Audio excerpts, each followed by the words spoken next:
பிழை 100 செய்தாலும் பொறுத்தருளும் செல்வக்குமரன். பொய்யான மயிலேறவும் காட்சி எழியாவும் ஒளி வீசும் தெய்வாம்சமே. பொய்யான என் வாழ்க்கை புவி மீது நிலையாக அருள் செய்ய வர வேணுமே. நீ அருள் செய்ய வர வேணுமே.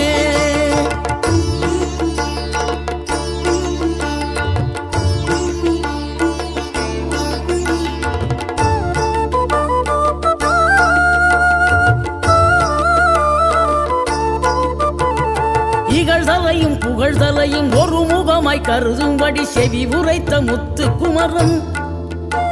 நீ வறுமையையும் வளமையையும் சமநிலையை உணரும்படி மதி கொடுத்த செல்வ